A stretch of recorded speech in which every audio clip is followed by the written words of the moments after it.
Simon Alleyne is with me. And you know, when Simon is with me, we need more time than that. Simon Alleyne is the program officer with the Department of Emergency Management, because this month is Coastal Hazards Month, where we focus on those hazards at our coastline generally, but within as well that affect all of us. And so, Simon, morning. Hey, morning to you, man. How you doing? I'm good. You've had a busy week. As I said, Simon was expecting you earlier this week. I know, right? Well, Wednesday we had the launch of Yes. our Coastal Hazards and Earthquake Smart Month. We were on the Hastings Rocks Esplanade, and it was good. We had the new Minister of Home Affairs and Information, Honorable Gregory Nichols. He gave remarks. My director, Miss Kerry Hines. So it was good. And this month is a special month for us. I know there's a lot going on in Barbados, but the Coastal Hazards and Earthquake Smart Month is very important because we want to remind Bajans that earthquakes can happen at any time, and we want to just alert them about what they're supposed to do. All right. So that's what we're going to get into this month. I'm going to get to that in a second.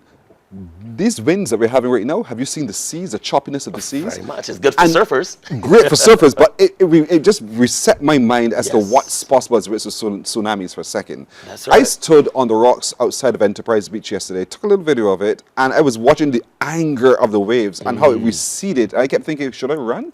Because I'm not sure if this is natural, but the waves are banging against they the were. rocks. And we assume, oh, that's just another day with rough seas. That's right. But that also reminds me of what's possible if I don't read it right as it's a tsunami. Exactly. So we do know that an earthquake, any kind of earthquake, especially the marine earthquakes, can happen. And when that occurs, it means that there's a possibility that a tsunami can occur. In our region, we have Kikamjeni, so we do know that that's a submarine volcano. If that erupts, there is a possibility of a tsunami. So we always tell people to just monitor the signs. If you're at the sea and you see the sea receding in a very strange way, run to higher ground. Higher ground might mean evacuating vertically if you're next to hotel property, to go up the floors in the hotel, or to go further inland away from the beach. So during this month, actually today is actual National Earthquake Preparedness Day. So we are encouraging people to do the DCH, drop, cover, and hold on. Right? Drop, cover, and my table is too low. On. You don't have to go under the table. Do we cover? Yeah, but cover your head with your hand. Come on.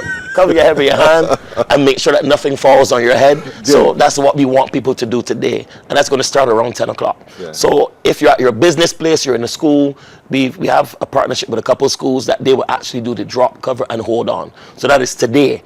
Now, we also know that next week, going into the week, we also have on the 15th, to my knowledge, that's a Sunday, we have a meeting in St. Thomas, a community meeting where we're inviting people to come out and join the DEO. The DEOs are still working. It's going to be at 4:30 p.m. at the Lester Vaughan School. Thursday the 19th is the Carib Wave exercise. Oh dear. Carib Wave exercise is a very big exercise. 3 schools will be participating in the evacuation exercise, namely Eagle Hall Primary, Deacons Primary, and the St. Leonard's boys school, secondary school. So we want people to be aware of what to do when an earthquake occurs, and also to be aware of where the assembly points are in your building and where to go to higher ground in terms of evacuation routes. None of us, well, those of us who were alive at that time would forget the rumble we had here in Barbados when the earth shook. Yeah, that's right. I was upstairs, so I had to come downstairs to get outside. So you were one of the persons that jumped through the window or something like that, no? You can see little me surviving a jump through a window. But no. But it was a good tester of sorts. Of course, and of course. For me, in reviewing, I realized, you know what? I don't know how to respond when I feel the earth shake. DCH, drop, cover, and hold. Well, it was chaos on the corridors. Yeah, for sure. And so to avoid the chaos on the corridors, just drop, cover, and hold. Yeah, during the initial shaking. Initial shaking. And then when the shaking stops, proceed in an orderly fashion to the nearest exit and then go to the assembly point outside. It's important to go to the assembly point so that your workplace can have an idea of the number of persons at work. And that's like with schools and so on. After the drill, you take a head count so you know you can account for staff and for students, or in this instance, the staff here. And then, of course, as for the officials of the building, do an inspection to see if there's been any compromise to the building, any cracks, or any natural gas leaks, any water burst pipes, and so on. But because it was such an unusual emotion, it felt so weird. Yes, and your ears too as well, and your head feel a little giddy. Because we are not accustomed to this activity. It's never top of mind to drop, cover, and Hold on. Hold on. DCH. Or to remain calm and orderly, make your way through. Panic ensues. Yeah, that's right. And so you want, through this exercises this month, for us to remember panic is not an option. Yeah, panic can never be an Try option. never to panic. Take your time, exit the building, go to your point of assembly. That's right. But drop, cover, and hold on. During the initial shaking. After that first major earthquake shock happens, then you exit through the building, through the main exit or wherever it is, and then you go to the assembly point. And because now we know so much, you know how we are as a people. Google helps us and tells us if that happens, look for the C's to do this or that. And we begin to get ahead of the agencies as it relates to what to do. So how do we manage that process then? We realized we had a shake, we're outside assembled, and we don't want to leap ahead of you. Right, so you listen to a credible radio or TV station like CBC TV 8, or you listen to 100.7, of course, credible, so that you would hear the advisory, you would hear the notice saying, okay, the earthquake has happened, there is no tsunami warning or threat, only the reputable agencies can issue that. So we don't want people to get online to run ahead of themselves and say, oh, they had an earthquake, so there's always a tsunami. You can't assume that because there's an earthquake that there would be a tsunami. Let's look at the people using our roads. That's right. Because you know, I have a car, engine will start, and I'm heading to my house. So talk to me about that natural response that people generally would take. Right. So the thing about it, if you remember, when we had the earthquake, there was a big traffic gridlock. Everybody was bumper to bumper. Yes. Because, as you could imagine, you're trying to get out or get away from Bridgetown or wherever. And we usually tell people, if you're in a place and there's a major earthquake that occurs and you're in your vehicle, you try to put the vehicle stationary, right?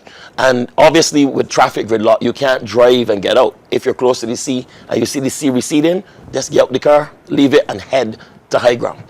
But also on the 29th, Sunday the 29th of March, very important, we have our run, Tsunami Run, that is occurring 3 p.m. in Bay Street. So we're going to start in Bay Street, and we're going to do a loop and come back to Bay Street.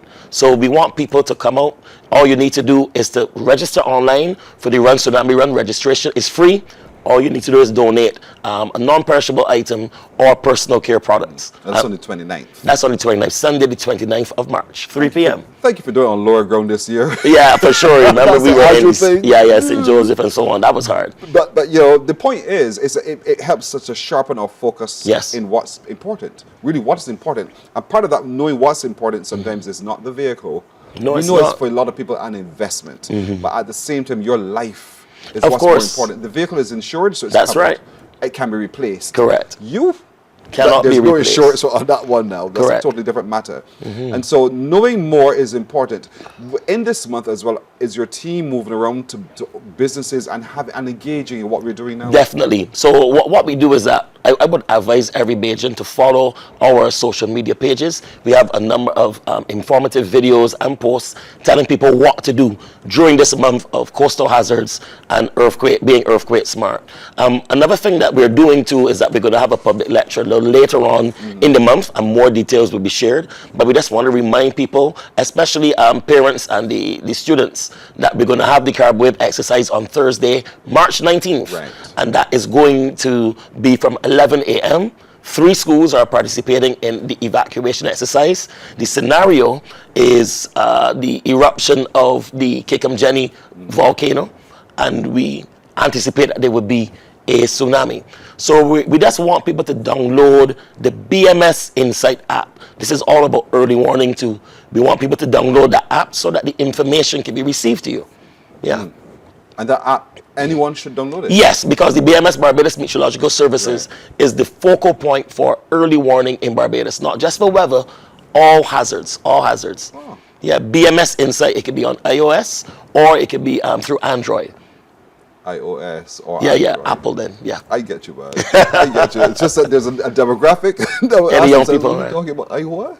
Right. So for Android phone users or for other Apple phone users as that's well, right. there's an app that fits your particular phone. BMS Insight. INSIGHT. That's right. And so I got to download it. I haven't downloaded it yet. All the alerts, everything you would get on your phone. Okay.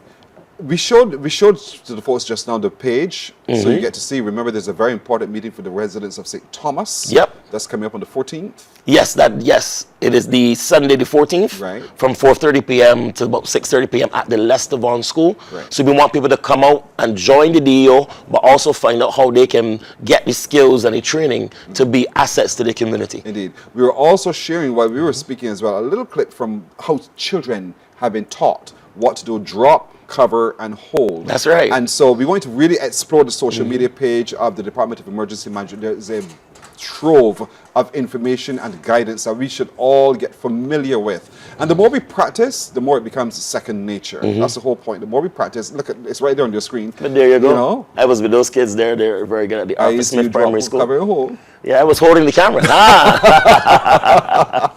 Somebody got to hold the camera. At least the children get it. Man, they know. They know. They know. And so it's important for us to be able to do so. So there's a lot still to talk about in this month. Yes. And so Simon, as always, is really And I will be back again. You promise. And so I'll take you to your word. All right. All right. Morning.